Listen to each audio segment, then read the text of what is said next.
hoje nós vamos falar então sobre crianças, né? Sobre os erês, né? E para a gente falar sobre as crianças, né? A saudação das crianças é as minhas crianças. Tem um ponto muito bonito sobre as crianças, né? É um ponto que vem lá do Templo Guaraci, que é uma saudação a uma criança chamada Iberê, que eu gosto muito, que é o ponto assim: era uma vez um menino canoeiro que não tinha idade nem força para remar, que pela ordem de seu pai índio guerreiro desceu ao rio em busca de um cocar. Rema com força, Iberê, joga a canoa pra lá. Rema com força, Iberê, pro rio não te levar. Rema com força, Iberê, joga a canoa pra lá. Rema com força, Iberê, pro rio não te levar. Eu acho que esse ponto retrata um pouco sobre a questão, sobre a irreverência das crianças, né? Quando nós falamos sobre a linha das crianças, nós falamos sobre o princípio da alegria. Eu falo aqui no terreiro, a gente brinca muito aqui no terreiro, que é assim que é muito engraçado que quando os médiuns vai para a gira com a roupa limpinha, e principalmente quando eles saem com as melhores roupas deles, né? Engomada, coisa mais bonitinha, né? E quando vem as entidades, fala assim: agora, né? Teremos a gira com os erês, ou teremos a gira com as crianças. Aquele é um momento... É o momento que a gente percebe o desespero nas pessoas, mas o desespero bom, né? No sentido bom. Porque é o momento que a gente percebe onde as pessoas, elas podem colocar para fora a sua criança interior. Incorporar as crianças, incorporar os erês, é colocar para fora aquilo que quando criança, né? Aquilo que você reprimiu na sua infância. Incorporar as crianças é você extrair, de alguma forma, o seu lado infantil. E isso é muito bonito, porque quando você extrai essa sua parte infantil, você extravasa, através, obviamente, do processo da incorporação, você recupera dentro da sua alma uma irreverência que muitas das vezes é perdido dentro de você mesmo.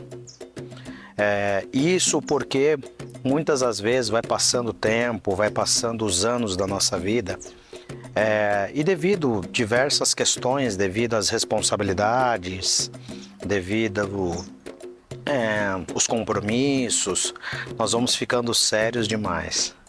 Nós vamos ficando tristes demais. E com o tempo nós vamos percebendo que nós vamos perdendo um pouco a alegria de viver, né? Isso principalmente para as pessoas mais velhas, né? Pessoas de meia idade, pessoas velhas, né? E quando eu vejo uma pessoa mais velha, principalmente de meia idade, né? Pessoas mais velhas incorporando, é tão bonito de ver, porque você percebe que aquela pessoa se permite a recuperar e dar passagem ao seu erê, à sua criança, recuperar aquele momento de ser irreverente de novo, de sorrir de novo, o momento de você extravasar de novo a sua criança interior. E que muitas das vezes essa criança interior, devido a alguns processos da nossa infância, foi castrada.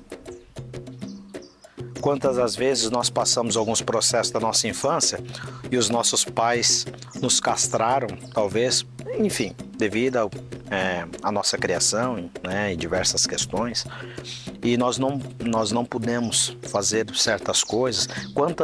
Quantas pessoas tiveram que crescer rápido demais devido às responsabilidades da vida, né? E não puderam passar pela infância.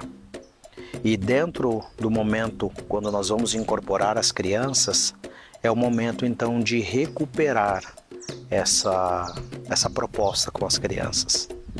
E nesse momento é a alegria, é o momento de você fazer tudo aquilo enquanto criança você não pôde fazer. Comer doces, rolar no chão, né? Fazer chuquinha, e extravasar, e brincar, enfim, fazer tudo aquilo que muitas das vezes nós nos reprimimos, né? Muitas das vezes nós não fazemos isso com as próprias crianças que às vezes estão em nossa volta, com os netos, com os filhos, com os sobrinhos, né? Então, esse momento de incorporar as crianças é um momento de alguma forma dar vazão à irreverência das próprias crianças. E é um momento de muita cura também, importante. Porque incorporar a linha das crianças, né?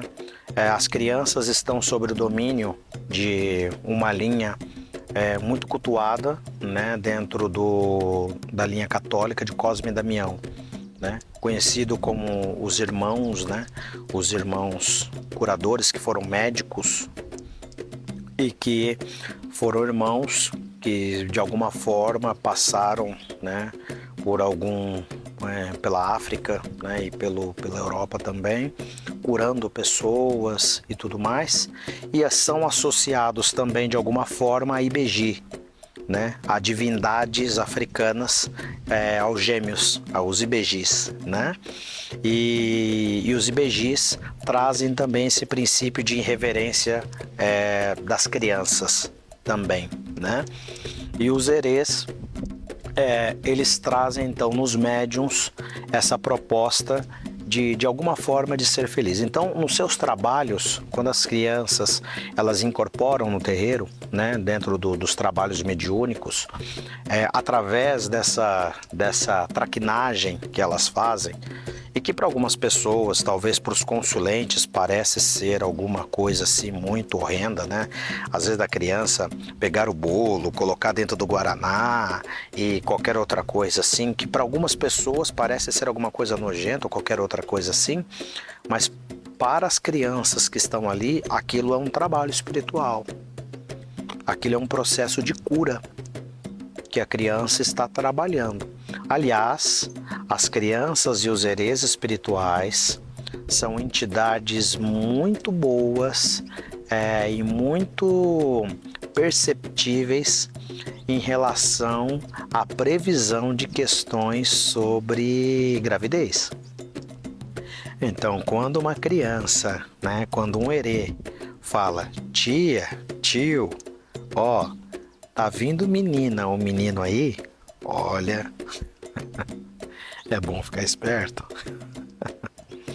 porque são espíritos que estão no processos espirituais de reencarnação. Aliás, isso é muito bom, é importante também ressaltar que os Erês, essas crianças espirituais, esses espíritos infantis, são espíritos que estão próximos de reencarnação, estão mais próximos da reencarnação. Existem planos espirituais, organizações espirituais que preparam essas crianças para processos de reencarnação. Então é muito comum a gente ver em alguns momentos de gira, eu já tive a oportunidade, já vi isso acontecer, aliás, dentro da minha família, de ver uma criança espiritual falar assim, olha, eu não venho mais, porque eu vou reencarnar. E aí a criança não vem mais, e depois, passa meses depois, alguém aparece grávida. E é a coisa mais bonita.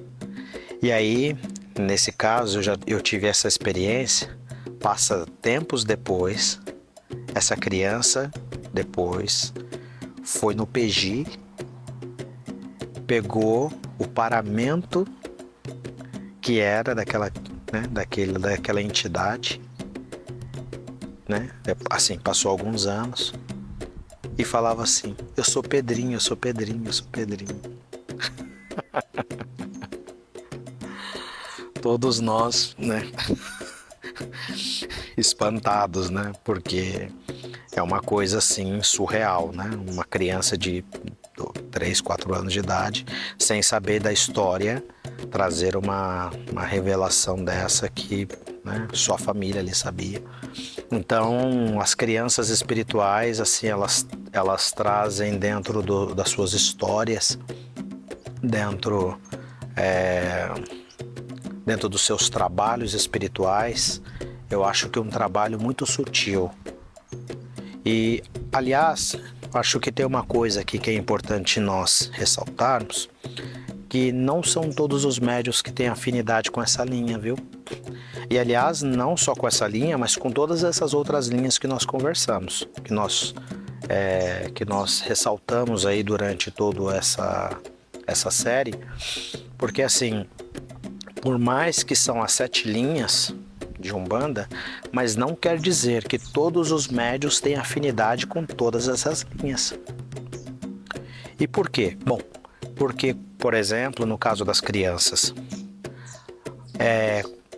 se talvez aquele médium tenha uma trava no seu processo infantil, em algum, talvez até um trauma com o seu processo infantil, provavelmente ele vai ter uma dificuldade de acessar o seu erê, a sua entidade espiritual, a sua criança espiritual. Isso é uma regra? Não, isso não é uma regra, mas acontece. E outra coisa, não necessariamente todos os médiuns precisam incorporar 7 linhas de Umbanda. Isso também é uma coisa importante ser dita. Porque talvez as pessoas acreditam que os médiuns precisam incorporar todas as linhas. E isso não é uma verdade. Os médiuns de Umbanda, no caso, e isso é um fundamento aqui, sempre importante ressaltar dentro da aldeia, esse é um fundamento dentro da aldeia. Os médiuns, eles não têm a obrigatoriedade de incorporar todas as linhas, até mesmo porque não são todas as linhas que os médiuns têm afinidade.